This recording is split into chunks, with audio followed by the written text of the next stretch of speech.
talking about 3 types of social media content that's going to create income. So how many of you are those kind of social media peeps who post just because they think they should? And be honest, how many of you guys have a Facebook account or an Instagram account where you get 3 days in of not posting, and then you're like, oh no, I need to go in and post because I haven't done it. And how many of you are intentional about what you post? Let me know. Hi Stephanie, hello. Katie, been super busy with 24 orders in 14 days. Wow, well done you. That's awesome. That is amazing. You're going to be busy. So how many of you, for those of you who have just joined, how many of you are intentional about what you post on social media? Let me know. We got a little hands up. Yes. Hi Ginger & Co Jewelry. Hello. Bowerbird Jewelry. Hello. So yes, how many of you are intentional about what you post on social media? And how many of you are like, I feel like I should post, but I just don't, and then I panic, and then I just post some random, I'm going to ask you a question. I might call some of you out now, but how many of you go to post a story or a post and you just kind of go on your phone camera feed, camera roll, and you're just like, what picture is appropriate for me to post? Because I've done that before, where I've been like, I haven't posted a story in a while. Quick, what have I taken pictures of in the last 2 weeks that I can use? Let me know if that is you guys. Victoria says, yes, I should post, but I'm pants at it. Yes, exactly. You are in the right place then. Stephanie, I'm awful with social media. I really need to get onto it. Yes, then again, you are in the complete right place. Creative Studio, I go through stages. I've not posted properly recently because I've been busy with orders, and then I lost the swing of things. Yes. So how many of you how many of you does that apply to? Like, you get busy, and then you like when you're quiet, and this is the ironic thing, right? Is that you go quiet, and then you have the time to post on social media. So you're posting all the stories, all the things, and then doing that creates an influx of orders. Then you get too busy, and then you can't post. And that is why, to be honest, guys, a lot of people that I coach one-to-one have the ebbs and the flows. One, because it is just a normal part of business life, but 2, because their marketing efforts go down the toilet when they're busy, and this is what we're trying to avoid. Nicola Elder's artist, never have a clue what to post. Partially intentional, feeling like I have to post to get my brand out there, but I also like posting to educate people around candles and making them amazing. Then this is going to really resonate with you. Hannah Shaw's, I always feel I should do. Sometimes if there's like an event, then I'll post about that. We've got a little hands up. I post nearly every day, either makes you sell or snaps of my life. It's like a catalogue of me, so customers get to know me. Yes, perfect. I use later and get all my social media done in an afternoon for the whole month. Yes. I'll post new stuff, me making stuff, etc.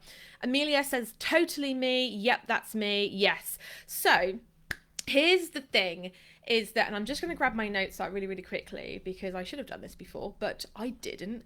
Let me just scrolly rolly. So here's the thing, is that, like I said, you can't give up on your social media efforts, especially if it's driving traffic. I don't know if you guys recently have gone for like the last 90 days in your stats, whether you've gone and you've actually seen like your main social media home hub, how much traffic that's actually driven you.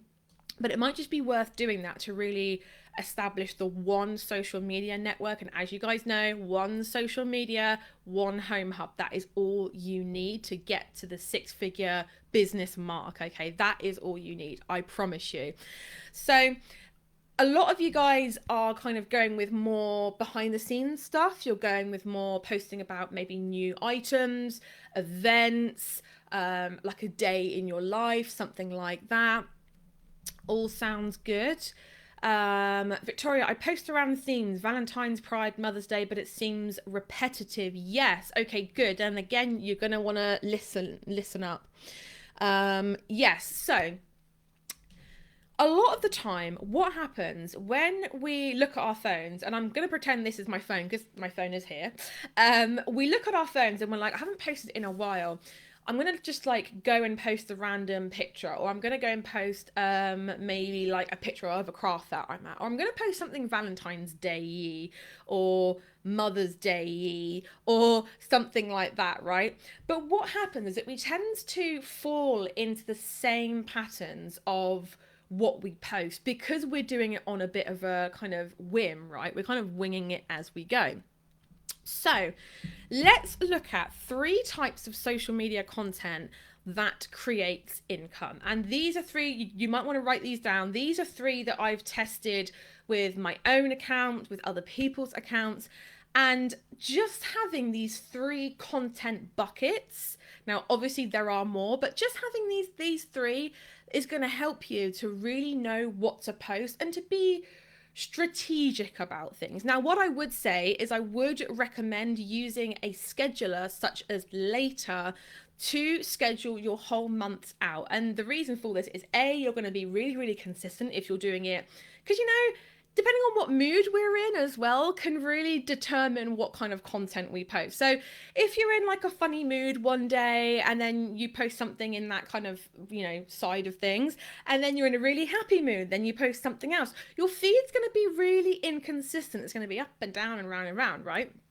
So what I would say is the first thing, like a little beginner tip really, is to schedule all of your social media. Now, don't forget, one network, one home hub. We're not talking like Twitter, Instagram, TikTok, Facebook, because you have to question whether or not all of these things together is getting you the views and the sales that you want to, right?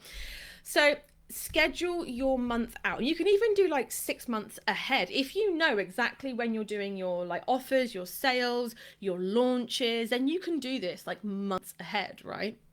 Let me just catch up. How can I even tell if social media is driving my Etsy sales? Use Google Analytics or go into your Etsy stats. Now, Etsy won't tell you what has driven you sales, but it will tell you views. And what you can do is you can work out your conversion rate, which will then tell you roughly if you get 100 views from Instagram, your conversion rate is roughly going to be around 1%, 2%, 3%, and you can work it out like that. Or if you go onto Google Analytics, and I have got a video for this on my channel, so if you just go into my YouTube, link is in bio, and search for it, it will show you exactly how to install it. You can do the conversion tracking, which will actually tell you where sales have come from. So that's why I kind of recommend Google Analytics. But if you want to do it like a really quick and easy way, work out your conversion rate and then reverso it for social media. So that being said, you guys definitely need to schedule it in advance. So the first type of content, I'm going to get comfy. The first type of content is something that I call attraction content. And this is where you are creating it for the intention of a lot of people seeing it, of it going viral, whatever that means for you. I'm not meaning like millions of views, but I'm meaning like it gets shared, it gets viewed, it gets reposted, right? So, for example, if it's on Instagram, you could use popular hashtag, use popular themes. You could do reels. A lot of reels are going viral right now. So maybe you do attraction to you looks like posting a reel about how many candle making things you have in your space, making a bit of a joke out of it, right? Use certain hashtags, use really popular keywords, answering questions that everyone wants to know. And if you go onto Google and just like start typing in a question around your industry, and you'll see what kind of pops up as to popular questions. So for example, if you make nursery decor, and a popular question that everybody asks is, how can I decorate my baby boy's nursery for under $50? You could literally address that in the caption, in the hashtags, in the title if you're going live, and all this kind of stuff, right? So the first type of content is attraction. You are designing it to get new people into your home hub, into your account. So let me know any ideas of questions that people always want answering around your niche. Let me know if is there any type of viral popular things that you can integrate into this specific type of content. Let me know. The second thing is nurture content. And this is where, so you're attracting people in, you're getting new people into your Instagram, Facebook, YouTube channel, TikTok, Twitter, all of this type of thing, right? The second thing is nurture content. And this is where you deepen the conversation. So many brands focus on the attraction content all the time. All you hear is use popular hashtags. All you hear is do a reel every hour of the day. You'll be fine. And all you hear is like, I want to attract, I want to attract, I want to attract, I want to attract. And that is all you get. I want to grow my social media. Here's the bottom line. That will not grow your business, okay? That is the mistake that a lot of people make, right? Is that they just want to attract people all the time. I don't care what stupid dance I have to do. I want to get more people in. And the bottom line is that half of these people are not going to be in your target audience, right? So then what you want to do is you want to implement these two next steps. So the second thing is nurture content. And what this is going to do is going to deepen the connection with these new people that you are bringing in. So you want to be vulnerable if you can. You want to share that actually you've not had a very good day. If you saw my stories on Saturday, you'll see that I did exactly that. I wasn't having a fabulous time. Rather than just hiding it and being like, everything's fantastic, I posted it and was like, you know what, I'm not feeling too fab. The amount of people that were like, oh my goodness, me too, I can't believe you're going through this as well. What did that do? Well, apart from kind of, you know, making me feel a little bit better over just telling someone about it, it deepened the connection. It was like, oh my goodness, Steph is actually a real person. Who knew, right? So nurture content. Any examples? Tell me, how can you nurture your audience? Now, this could be, you know, answering questions. It could be really kind of being vulnerable. It could be posting a product that perhaps you've kind of not really done in the best way. It might be an oops product. It might be a way that you used to do things. It might even be like, here's a picture of me 5 years ago. Here's a picture of me now. This is what has changed. It could be advice that I would give my younger self. You know, it could be anything. As long as it's roughly around you and your brand, it can be anything that's going to deepen the connection with your target audience. So let me know, do you guys have any examples of content that's going to nurture, right? So we've got the attraction, that's the viral, that's the let's bring people in, you know, let's just use popular hashtags, let's just really like get the reels going, let's go on to TikTok, let's do all these things, bringing new people in. And then you're nurturing them. And I would say if you've got more than 500 people on your Instagram account, I would say that actually don't focus on attracting new people in. Nurture the ones that you've got, right? Let me just catch up, make sure I'm not missing anything. Nope. Okay, good. Is this making sense, guys? Give me like a thumbs up or a little something, making sure that it is making sense. So, attraction. Give me some ideas. How can you attract people into your social media, and what kind of content could you post, right? Second thing, nurture. Deepen that connection. Build trust. Now, this could look like posting a blog post. It could look like, you know, like for example with us, we do a lot of carousel posts where we like shorten a blog post and we put it into an actual post, right? So that it's like, okay, we're attracting people in and now we're like giving them value. We're saying, hey, you know, thank you for being here, it means the world. Here's some free things that's going to help you get more sales in 48 hours or less. And you'll see that kind of content, right? We've gotten some thumbs up. Okay, good. So the third and final, that's three, right? I had to like look then. The third and final piece of content or content bucket that you want. And before I go, I should say that also what you want to do is you want to fill these buckets once a month. If you're feeling in a creative mood, just fill these different buckets with different ideas of what you could post. The third type of content is conversion content. So this is where you are getting the reader, the audience, whoever, to take action. Now, that doesn't have to be a sale. It could be building your email list, whatever your focus is for that month. And this is why I'd kind of say I recommend doing this monthly, because every single month you tend to have a different focus, right? One month it could be, I want to focus on building my email list. The next month could be, I have a new collection coming out, so I really want to make sure that people know about this. Conversion basically means get them to do any action you want. Now, a lot of the time when I get comments saying that they're not getting sales from their Instagram, or they're not getting sales from Twitter or Facebook or whatever else, when I go onto your guys' content, I do not see a call to action in any of your posts when it's talking about conversion, which is like, here's a new product that I made, or I'm offering a free something if you join my email list, or I'm doing this, or I want you guys to do that. I'm not seeing a call to action, and that's the biggest thing. If it's a conversion content piece, you want a call to action in the picture, in the caption. You want it everywhere, right? As a product-based business, how much content should be on your product post versus nurture posts? So I would start off by keeping them relatively equal, because you're going to want to test this out. Now, what I would say is that for us, attraction is very, very small. So we started off doing like what do? We did six posts a week, and they were each from a different content bucket, right? And then we tested it.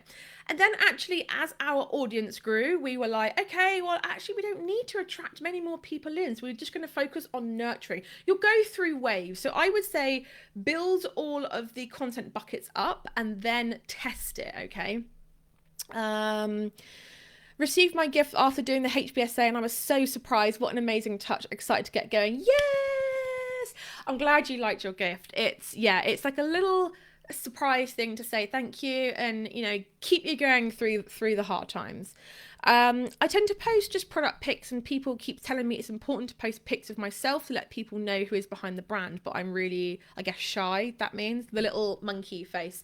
So I get this. I do. I really, really do. And I get it when like the thought of taking pictures of yourself is like, oh, major eye roll. And B, like, you just don't know why people would be interested, right? Because I know that was definitely a thought for me.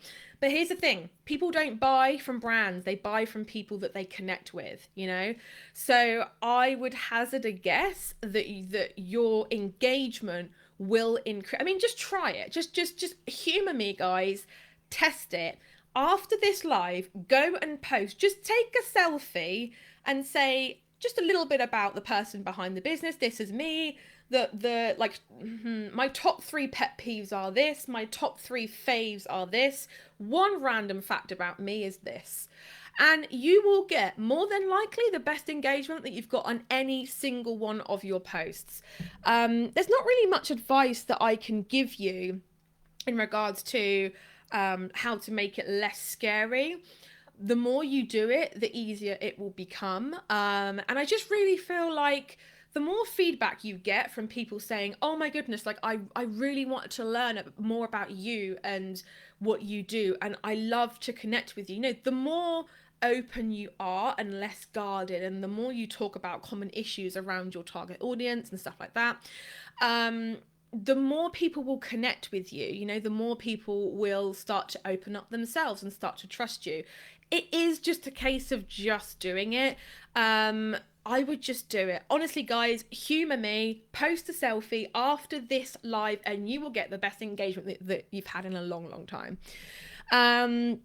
Completely agree. I always scroll on an IG account to see if there's any photo of the owner. It's always my best post in terms of engagement. Yes, exactly.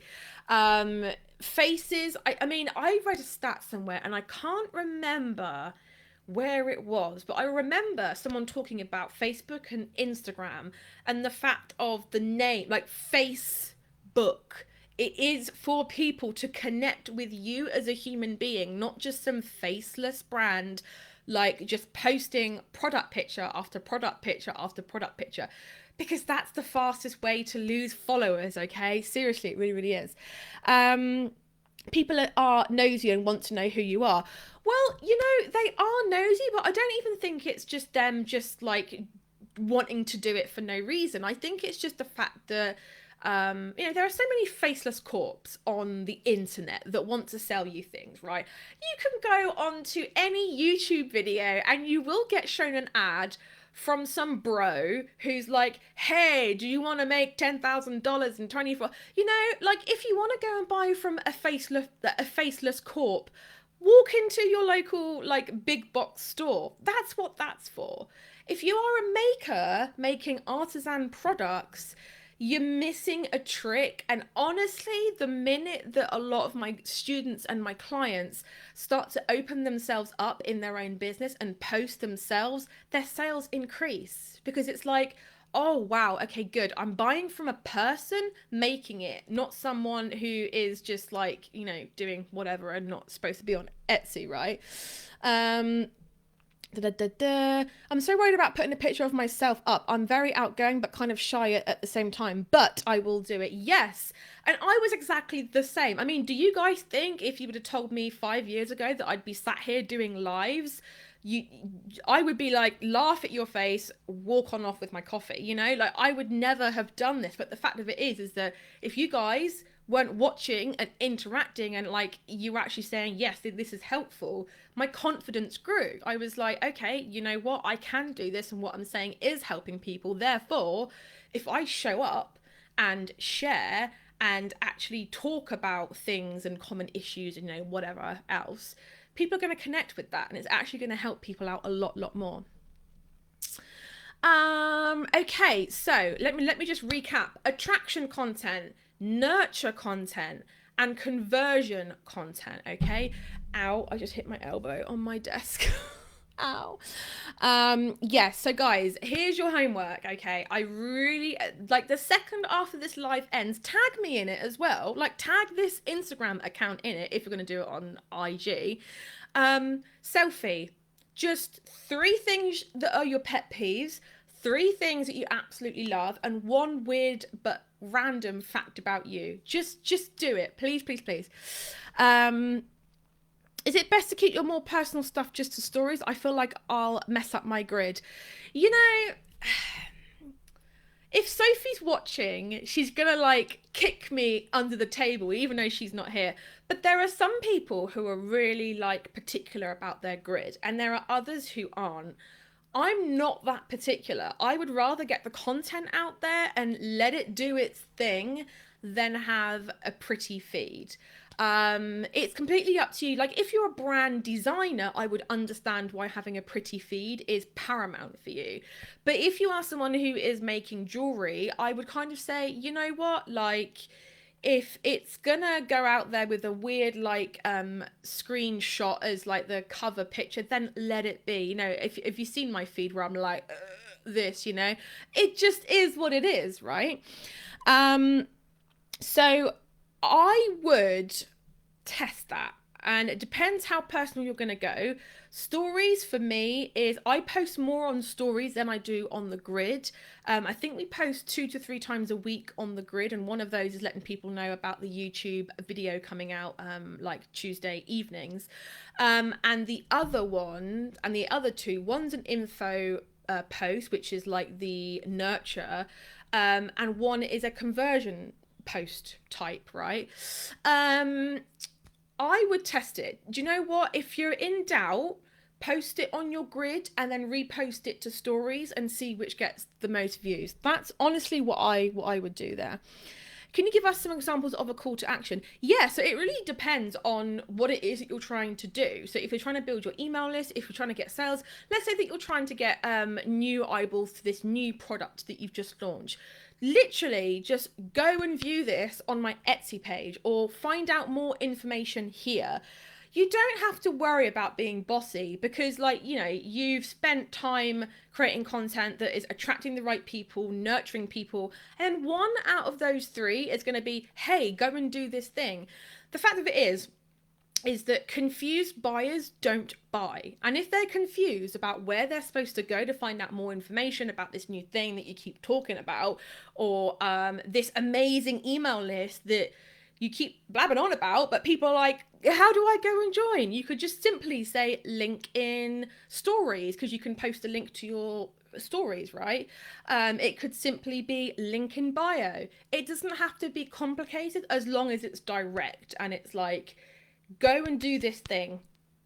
And that's it. You don't have to say, please, if you have time, please go. No, just go and do this thing, because they're following you for a reason. They're following you because they want to see more information. They know you're a product-based biz at the end of the day. They know that you're going to be posting content around products for them to buy at some point. But it's just being really clear and direct. But that is the top thing, guys. Whenever someone says to me, is there any point posting on social media because I'm not getting any sales? I'm like, right, give me your handle. And I'm like, come on now. And then I go and I'm like, well, okay, your last 5 posts, they've not had a call to action. What am I supposed to do? Look at the pretty pictures and then go off for a coffee? Like, what am I meant to do, right? Hi, Tamsin. Do you still rate Pinterest? Yes, I do. I feel like if you are in any kind of aesthetics biz, whether that is fashion, whether it's jewelry, whether it's wedding, whether it's new house, whether, you know, whatever it is, if it is something that is, I'm just trying to like word it in a good way, but like if it's something to do with that's going to complement the aesthetics of something in someone's life, then Pinterest is still a goer. But a lot of people, when they've kind of identified their home hub, it's actually been Instagram that's been the winner. So I do still think Pinterest is a fantastic place to go, but it is more of a search-based platform rather than a social media network. Social media is exactly that. You're social, you're talking, you're commenting, you're hearting, you're interacting. Pinterest, they've tried to implement it. It's not really worked that well. It is and always will be somewhere where you can go and build a dream board. Hi, Trisha. Hi. So whilst I do still rate it, I would say focus on a platform that's got this more social aspect of it if you're wanting to, you know, post the nurture content and really deepen that connection. But great for idea pins, great for posting blog post pins. I'd say when you're ready to scale, Pinterest is like the one for you. Personalize it by Keely. Hi. So guys, for those who've just joined me, you can go and watch the replay. I will post it back on the grid in a second, but see, I'm posting it on my grid. I know Sophie's going to be upset that I've ruined the graphic image, but I'm not. I'm just going to post it because if I don't, these guys who haven't joined us live won't be able to get the valuable information, right? So guys, I hope that has helped. Please do let us know. If you want to make more sales as well, I do have 2 trainings for you. One will be going away soon, and one is just like an epic kind of, I guess, like foundational lesson that everyone needs to know if you want to make more sales on Etsy. So the link for those is in the bio. There's also the book as well if you want to buy my book, which was released 2 weeks ago. Really? Has it been a week ago. Is it a week? I don't know. My book's been out for a week. Everyone who's read it said that they really enjoyed it. So the link for that will be in the bio as well. And go onto the website. There's loads of cool free things on there. I'm always racking up some freebie on the website and telling no one about it. Everyone's saying thank you. You are most welcome. One's Candles ordered the book this morning. Yes. Love the book. It's like my best thing. Thanks to you. I am super busy and your book arrived today. Yes, make sure to get some time in to read it though. But guys, if you're watching from the Facebook group, if you're watching from Instagram, I hope you have a fantastic day. And I am not live next week, but I am live, I think, the week after. The schedule is on the website. If I ever like screw it up and I forget when I'm live, the schedule will be on the website. I'm loving the book. Amazing. We'll be sharing fantastic live. Very informative. Thanks, Steph. Halfway through your book. Halfway through already. Well done, you. So, guys, I will catch up with you all very, very soon. I really hope this was helpful. And don't forget, tag me in your selfie posts. Bye, everyone. Bye, Instagram. And bye, Facebook. Tag me in those posts. I'm watching.